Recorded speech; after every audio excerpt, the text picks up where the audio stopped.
first time, I was just in and out, and I had no idea what was going on, and then I really didn't come back to because I did a show in Newport Beach at the Laugh Stop out there, and just got this horrifically horrible review. Did I tell this story last time I was on? It was so bad. How bad? Oh, Joe. It was Joe. There was a picture of me.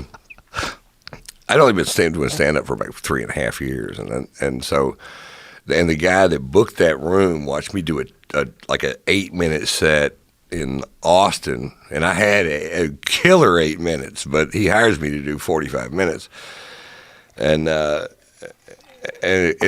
so I go out there, and I'm nervous anyway, right? Because that's a big club, and the two guys before me were Seinfeld and Slayton. Jesus so right, Christ. so and then Ron White's 3.5-year-old booger eating moron thing, and so at this point I don't realize how bad I am because I haven't read it yet, and so before I'm nervous, and I gotta go. Well, that's Duncan Strauss, and he writes the comedy reviews for the Orange County edition of the LA Times, which is about 6 million people.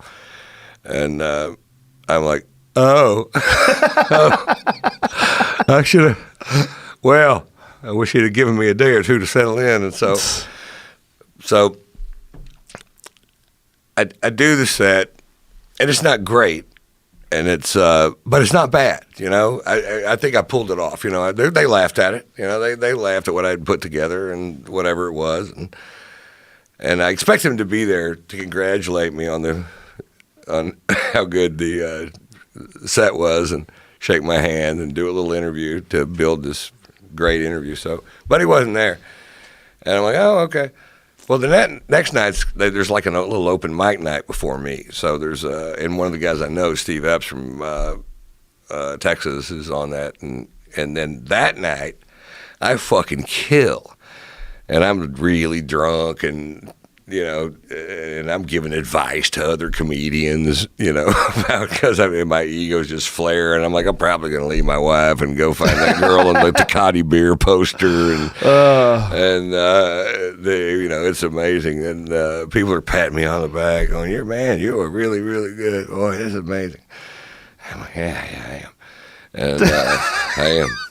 So I'm staying at the Marriott Suites Hotel in the Bay, which is the nicest hotel I've ever stayed in.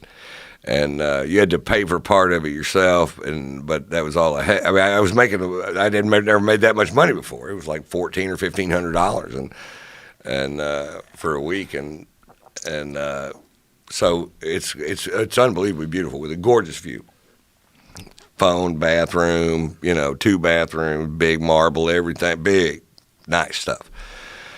And I go back after that. Well, now the review comes out the next morning, and I get this massive hangover. I'm just sick, drunk, waking up, going, oh, Jesus Christ. And I blink my eyes and start going, oh, the review, the glorious review is out. The review that's going to be touting my praises to the masses all over this area of Southern California. Probably the beginning to my hugeness. And probably what's going to happen. So it turned out I had bought a bag of popcorn when I was drunk. And I followed that popcorn trail from my bed, out the door, down the hall, into the elevator. The elevator I got on had popcorn on it, so it was the same one I came up in. I was just drunk, staggering around with a popcorn bag. And I followed that. Now, this place is just right down the block from the club. And when I'm playing at a club, I hang out at the club a lot, because those are the people I know anyway. Those have been my friends forever. and they're still my friends, I love so these are the people that work there. So I walk in the door, and one of the girls that worked there looked at me and she goes, "Don't read it." Oh. And I'm like, "What?" They go, "Don't read it, Ron. It's not true. It isn't true. And it's a hatchet job." I'm like, "It's a what? A hatchet job?" So I'm like, "No, give it to me. I can read it. How bad could it be?"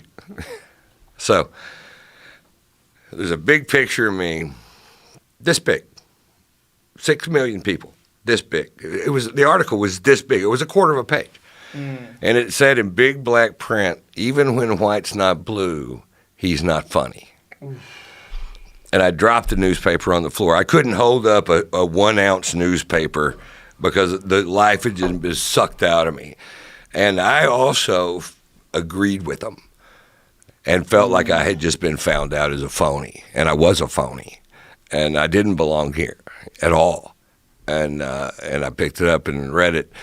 And it said, Watching White's 41-minute show. So they were nice enough to point out I didn't. I just had to scrape and crawl to get to 41, much less the 45 I had agreed to. They pointed that out.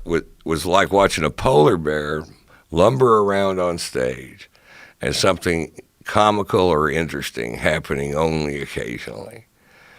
Now, here's why I can quote that all these 29 years later.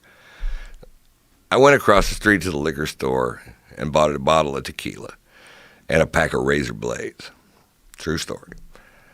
I go back up to my Marriott suite on the bay and sit there at this big desk, and I'm just drinking this tequila, reading it over and over and over and over. And I got a big bag of weed, and I'm smoking pot. And I've convinced myself that they're going to cancel the show, because who would come to a show, right, with a review like that? And then I'm thinking, well, they probably have to pay me for the shows I did, even though I wasn't able to finish the week, right? So I just assume I'm fired. I genuinely believe that in my heart, that I'm fired. And so I wake up from this stupor, and I got a drool stain on this fucking article and half a joint and a bottle of I mean, it's dismal shit, right? It's dark time. And I walk down there, the show's sold out, both of them are. It's comedy in fucking 1990, 89 or 90, whatever it was. And, all the clubs were sold out. Nobody gave a fuck about that fucking review. And they didn't give a shit. And then I went on stage because I was still a wreck, though. I'm drunk. I just woke up. I'm not very good anyway. I have no confidence whatsoever. I totally agree that I suck and I'm not worth a goddamn thing. And I go up there and have the worst set I've ever had on a sold-out house. And it was just sucked. I just sucked. It was horrible. And then the guy that booked me calls the club, and he goes, because he read the fucking article, and he goes, that's got to be a gut punch. I mean, it was there was other shit in it too, and none of it was good. And so then they get me on the phone with him, and because they asked them, they said, we just want to see if he's okay. And they're like, oh, no, he's not okay. He's not okay at all. I'm like, now I'm calling my wife going, I just want to talk to you because I love you so much. I'm not even thinking about the Ducati beer poster anymore. I'm just calling her, going, I just love you. I want to be together forever. And she's like kind of standoffish. It's like she could tell I had a bad review. Mm-hmm. So that kind of scared me away from L.A. for a while. And I realized then that they were right, and I should have been slapped in the face, and I wasn't good enough to be on that stage. I was not. And that guy actually apologized to me one time because I saw him later in live, and I'm like, no, dude, you were totally right. You were completely right. I should have been slapped in the fucking face. 3 years in, you're just getting your legs. I had no business there. Yeah. And so, it all worked out the best way it possibly could have, but that also included a couple slaps in the fucking face going, you're not. I think those are important. Yeah. I really do. I think in the moment those feel bad, but every big leap I've made as a comic is after I bombed. Yeah. Every big leap, for real. Like someone telling me they had a bad time at my show, I just felt like you were off. I'm like, fuck. That feeling makes me so hungry to figure out how to do it right. That's where it comes from. It makes you realize there's an urgency to this thing. And then over the years, part of the fear of bombing is what makes me work so hard on new shit. part of the fear is what makes me do so many sets. I'll do 2 podcasts a night, and then I'll do 4 shows. Right. I'll go to the store. I'll do 2 at the store. I'll do 1 or 2 at the Improv. I might even go to the Ice House or the Ha Ha. I'll fuck around all over the place. These are all the reasons I'm not as good as Joe Rogan right here. I get scared, Ron White. I get scared. I do too. I do too. And I can't tell you at 62 I do all those sets, but I do go out and do sets. You do a lot of sets. And a lot of guys that are kind of in my age group really don't come out and do sets that much. No. But I come out and do sets and I hang out.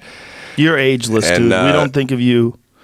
You know, you said that one time in the back room. You're like, I'm older than you guys, and we're like, we don't give a fuck. That doesn't mean anything. This thing is about comedy. It doesn't matter if you're lesbian, if you're trans, if you're from Philadelphia or the Philippines.